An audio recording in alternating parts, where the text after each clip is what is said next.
Hi, good morning, welcome to the channel.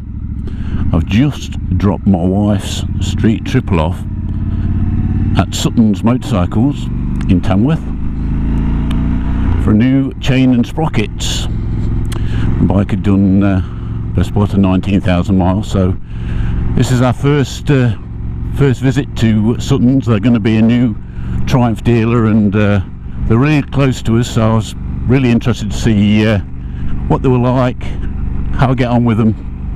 So today I've taken out the new Triumph 1200 Scrambler XE, the tall one.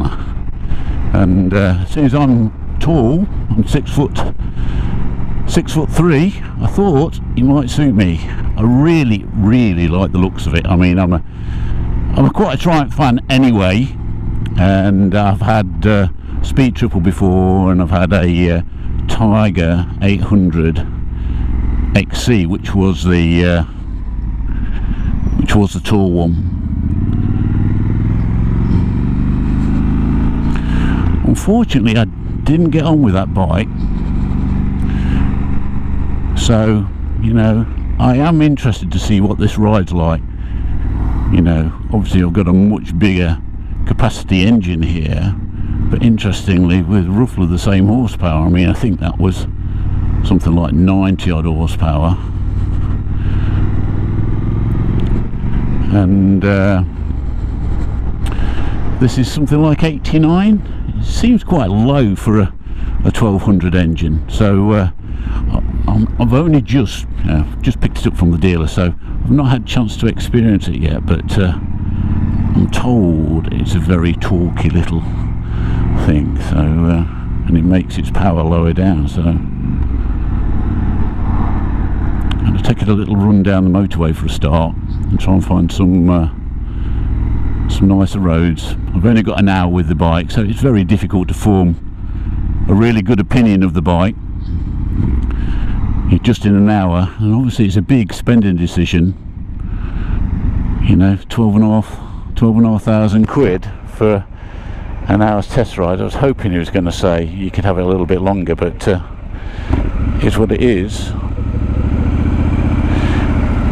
I am genuinely interested in buying one of these. Don't just take the bikes out just to get a test ride. Interested to see what it feels like at motorway speeds as well. How do you adjust those mirrors? Feels solid. It won't go up anymore.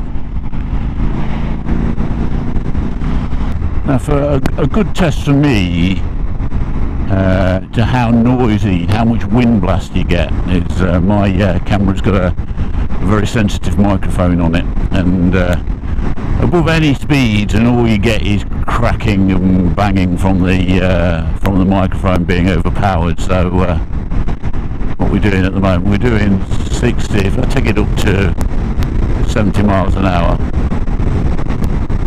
70 miles an hour, I can still talk on my MT10, and you can still hear me. I mean, it's pretty obvious now that, you know, you're in the full force of the wind here. No doubt about that.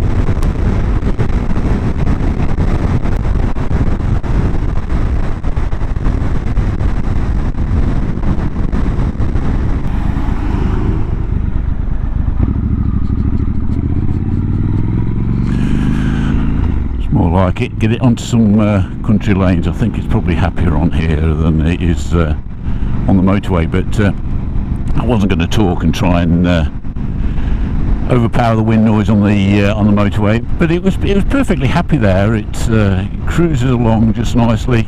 You're in the full flow of the wind, but doesn't bother me. If you've got a good crash helmet, the wind goes over nicely. You've got no buffeting or anything like that. I could sit there for quite a long time in that, no problems. Oh, it's a fantastic day to be out anyway, riding any bike.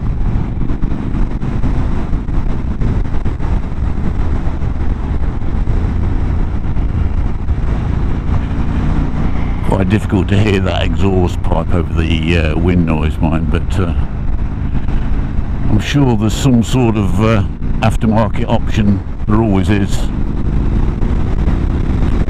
I mean, it's just that low down torque. I mean, 3,000 RPM. We're in fourth.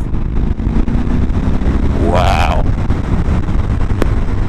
I mean, that is real world sort of fun, not having to spin an engine up. You know, it's a completely different riding experience to my MT10. I mean, that really bludgeons you with the power higher up in the rev range, where this has got. Oh, it's lovely, lovely. It really is.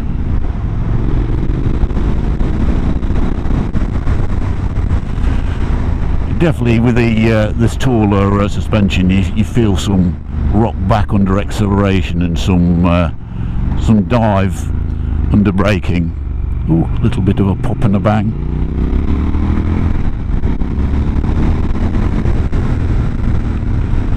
Ooh, yeah. Ooh.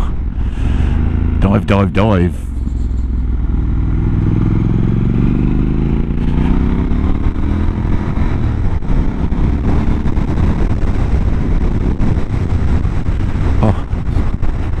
Lovely, absolutely gorgeous.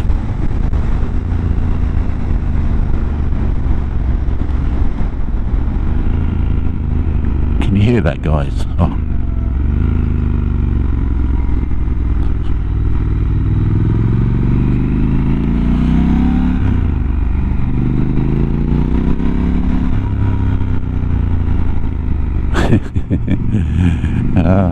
Sounds great. Scaring the pigeons.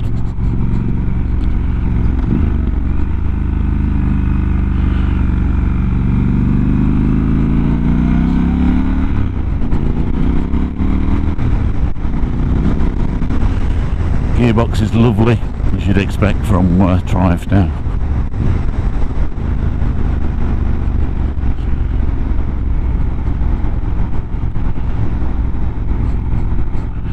Still not sure about the instrument cluster. The vital bits of information, it's actually on quite a small thing, and maybe an old and needing reading glasses.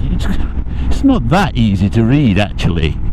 I would have been happy with it just being bigger, you know, just a nice big display. But I mean, it's attractive, don't get me wrong, but I haven't got a clue what all the different options are and menus are. I'm not even going to go there on this video.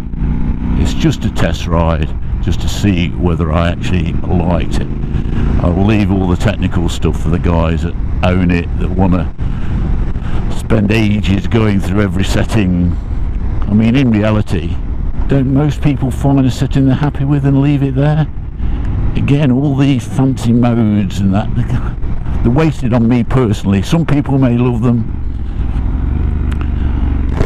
I doubt I would be the person that would take this off-road. I know it's built for off-road, but I'm attracted to the looks of it. I'm attracted to the height, which gives me plenty of room on with my legs. Oh, what a lovely area we're in, eh? Lovely, lovely area. Then we'll go back up that way, shall we?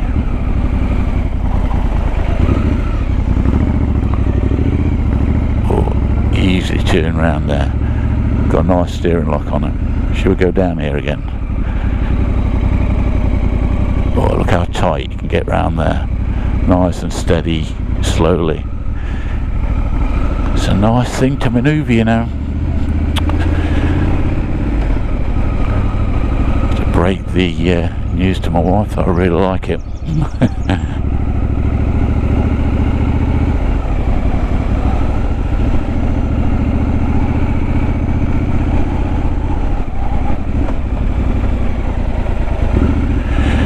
There's nowhere better than the English countryside in the middle of summer. on a lovely bike.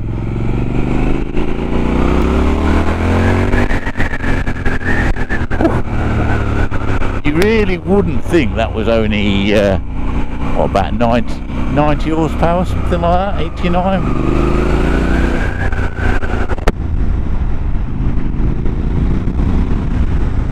It's that low down grunt. Certainly the Tiger 800 didn't feel like that. You gotta rev the thing, and I don't know, I was never a fan of the handling with that 21-inch front wheel, and that's one thing I was really bothered about. But I don't know, maybe I just like the bike more, this bike more. I certainly like the engine way more.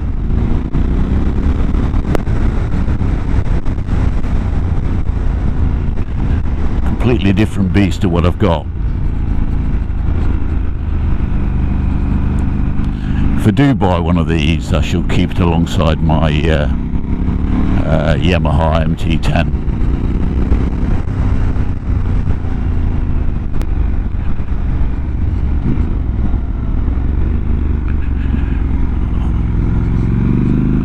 There's no problem into the corners. It's this sort of pitch backwards and forwards.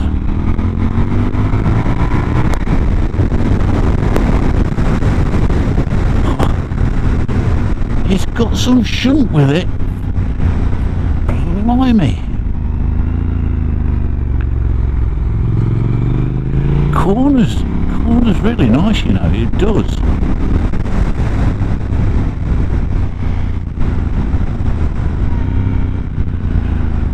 Ooh.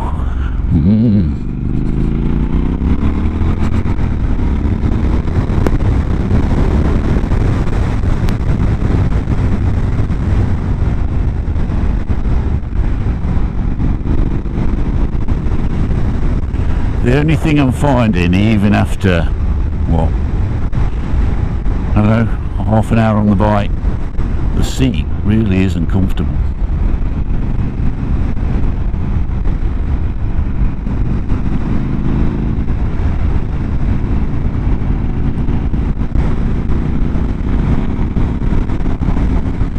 Oh, we've got fuel light on now.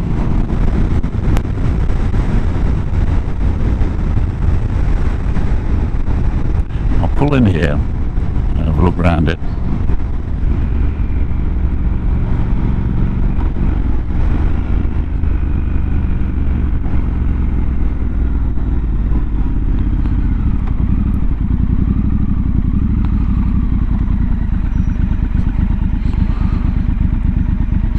Ooh, I can feel a bit of warmth through that exhaust now. Put my foot down that side. It's not blazing hot.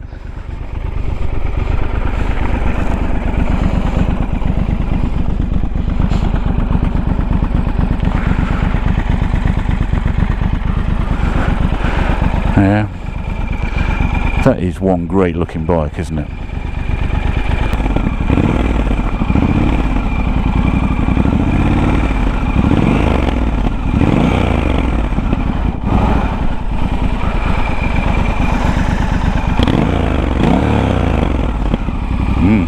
Sounds good.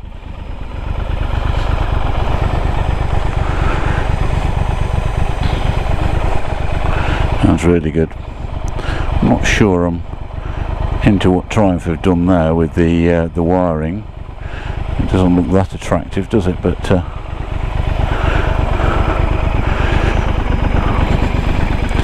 it's just an awesome machine to ride. Great looking. But I've not got long with it. I've got to go back down the motorway now, so very short test ride, just an initial impression really, and I do like it. I really like it.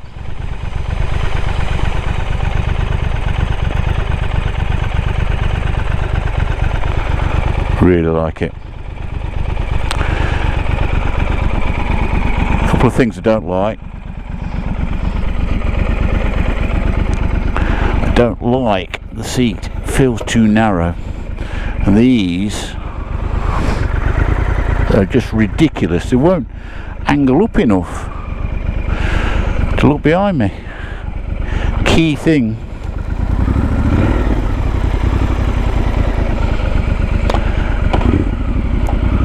It does sound good, doesn't it?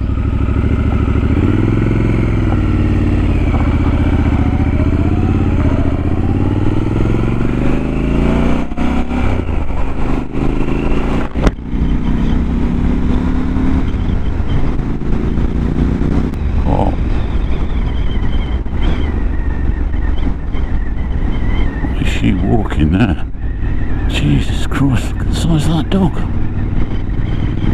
Thought she was walking a small horse.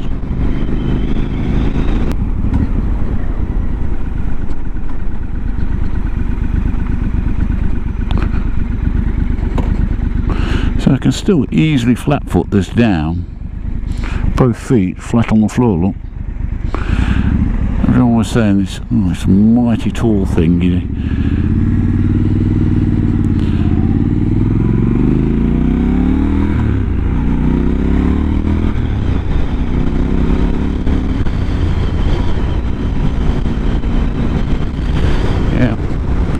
Lovely, lovely thing to ride.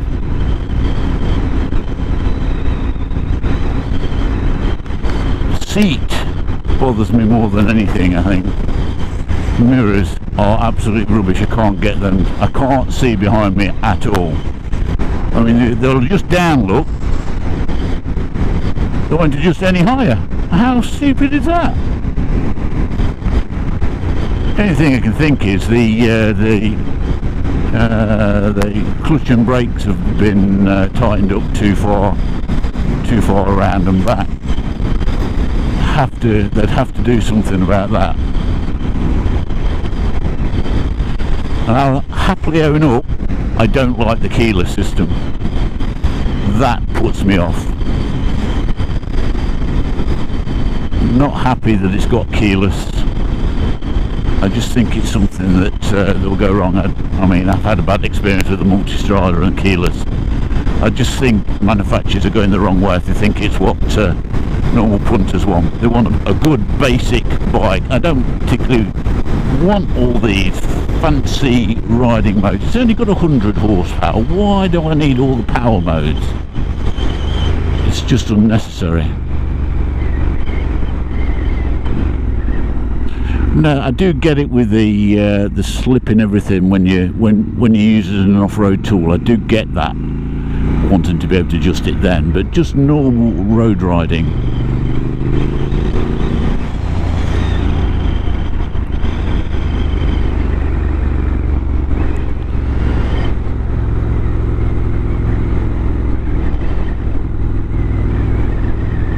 Back down the 42 here. Go back to the dealership.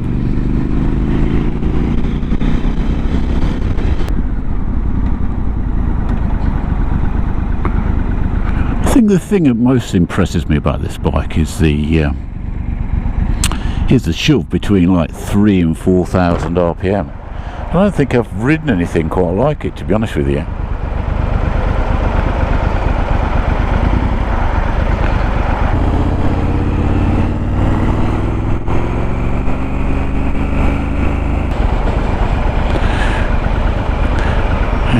Not such a narrow thing either if you want to do a bit of filtering. The bars are quite wide, but like I say, I think I'd want my bars tilted forward a bit more and a little bit higher.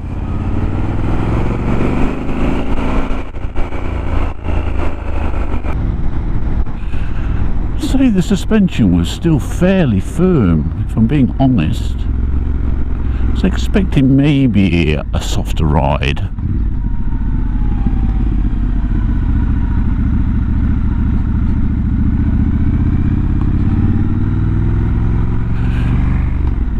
I think seat comfort is going to be my biggest issue. I have to have a good think about that, to be honest with you.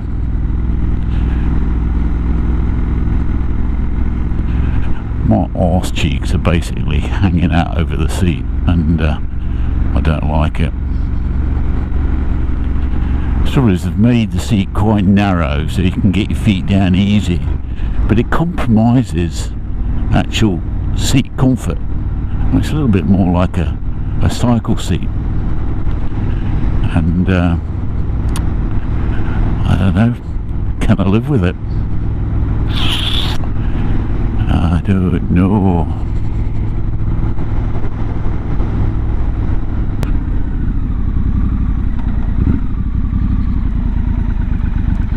Give you a race, Grandad.